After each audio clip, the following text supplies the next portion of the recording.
जय माँ। नमस्कार।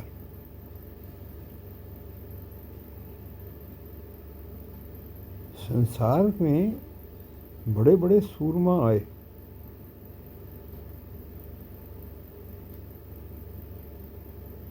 संसार को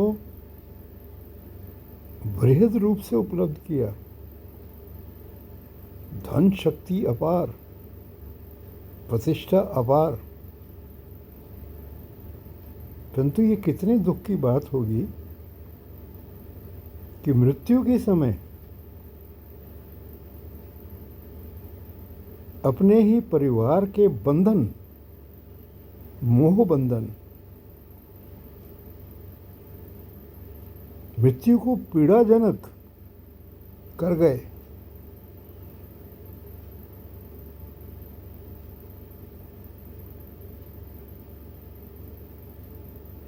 परिवार के लोग रो धो रहे हैं, अभी मृत्यु नहीं हुई है।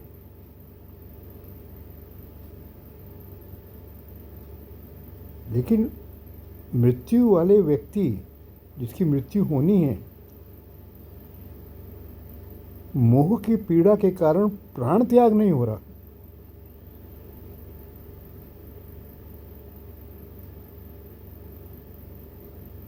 फिर शरीर की दशा और गिरी और अनिवार्यता प्राण त्याग होना ही था उस अवस्था में। तो मरने के बाद की स्थिति पीड़ा मोह की, जैसा कि हमारे शास्त्रों में कहा कि 13 दिन तक मृतक आत्मा अपने घर का त्याग नहीं करती। ऐसा ही नहीं है, महीनों तक घर का त्याग ना कर पाए ऐसी स्थिति भी उत्पन्न हो जाती है।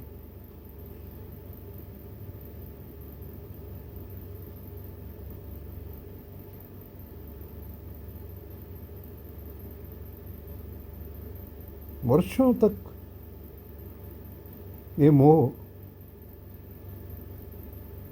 भटकाता रहता है।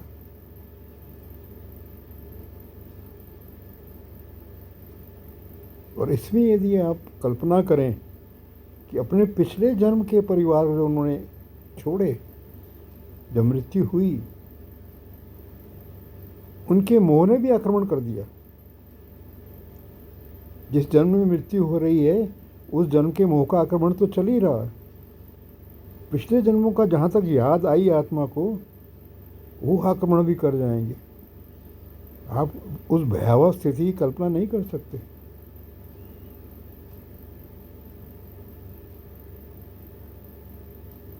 मोह परिवार से हो चाहे वस्तु से हो,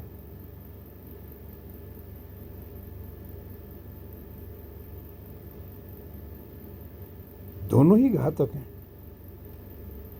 एक उत्तम और श्रेष्ठ व्यक्ति को इस मोह के बंधन को जीते जी काट लेना चाहिए।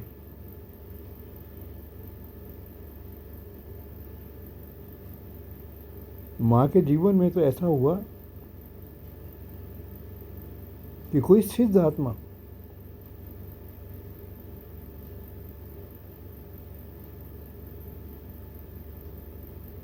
सारे बंधन काट दिए, एक बंधन नहीं कट पाया, एक कांटा चुभा हुआ था।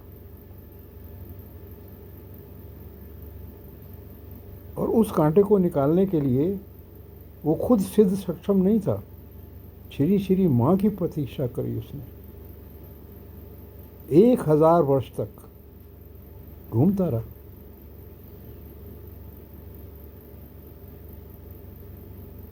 उसको ये विश्वास था कि श्री माँ के दर्शन हो जाएं तो ये कांटा हट सकता।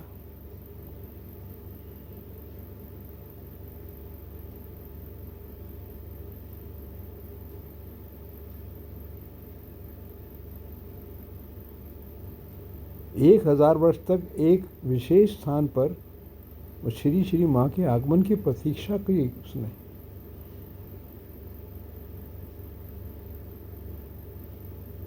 अब माँ तो बहुत करुणावान है, विशेषकर पहुंची माँ वो। बस एक दृष्टि डाली माँ ने, उसका वो कांटा निकल गया। माँ के साथ अन्य भक्त लोग भी थे, उन्होंने साक्षात उस आत्मा को देखा था। माँ के साथ साथ चल रही थी, माँ की ओर दृष्टि डाले हुए थी, साक्षात देखा उसको। फिर माँ के भीतर जब करुणा निधान है वो, तो उसके ऊपर विशेष दृष्टि डाली उस आत्मा पर, और सबके समक्ष वो अंतर्ध्यान हो गई। जब वो अंतर्ध्यान हुई तो जितने भक्तजन थे उनके भीतर आनंद प्रकट हो गया, और नाचने लगे आनंद से। तो माँ का ये कहना था कि जब कोई आत्मा मुक्त होती है समस्त बंधनों से, तो आनंद की सृष्टि हो जाती है। उसका प्रभाव लोगों पे पड़ा। अब इसी से आप देखिए कि एक सामान्य व्यक्ति जो सारा जीवन जो है पदार्थों से, अपने परिवार से, पुत्र से, पुत्रियों से बंधा रहा हो, कितनी दुर्दशा की तरफ जा सकता है, उसकी कल्पना भी आप नहीं कर सकते। तो इसलिए एक प्रज्ञावान व्यक्ति को समय रहते ही इस बंधन से मुक्त होने का उपाय करना चाहिए।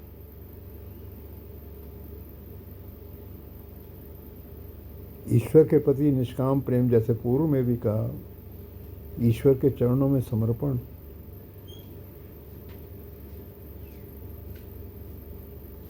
ये करना होगा।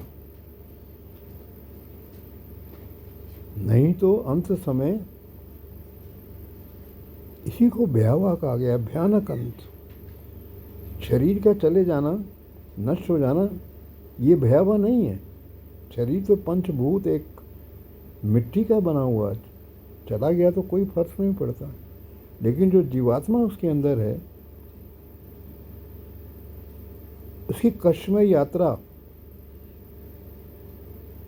हजारों हजारों वर्ष की भी हो सकती है। बहुत से सिद्ध भी हैं जिनका जिक्र तेलंग स्वामी ने किया। तेलंग स्वामी मिलने गए थे, बड़े सिद्ध संत थे वो, बहुत से लोग जानते होंगे, बनारस में, काशी में। तो उनको एक ऐसे महात्मा मिले जो सिद्ध, एक समाधि की अवस्था में थे, 10,000 वर्ष। अब यहाँ पे सिर्फ सोचना ये है कि कौन सा कांटा अभी उनके अंदर चुभा हुआ जो नहीं निकाल पा रहे, कि 10-10 हजार वर्ष शरीर धारण किए समाधि में बैठे हैं।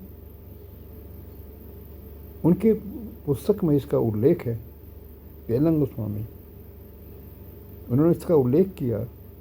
उनसे मिले थे, वो समाधि अवस्था में थे, प्रतीक्षा की थी उन्होंने।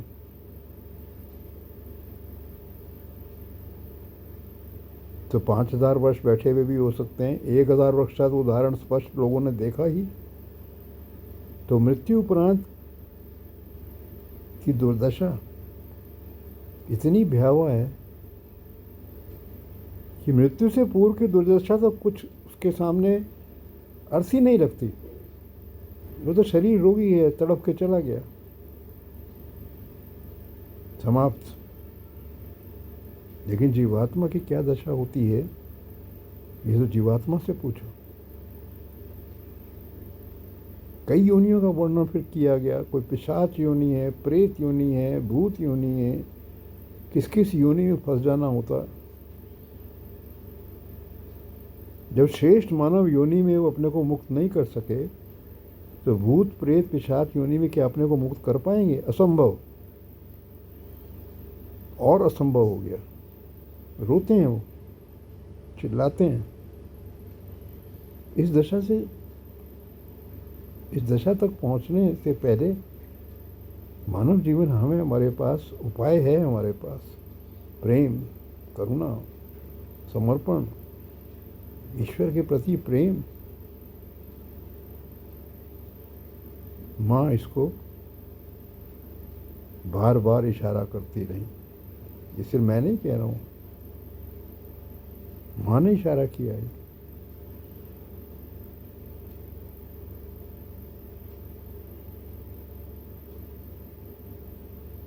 चलिए, बहुत लंबा वीडियो हो गया, विराम देते हैं यहाँ पर, फिर बाद में वार्ता होगी। जय माँ, नमस्कार।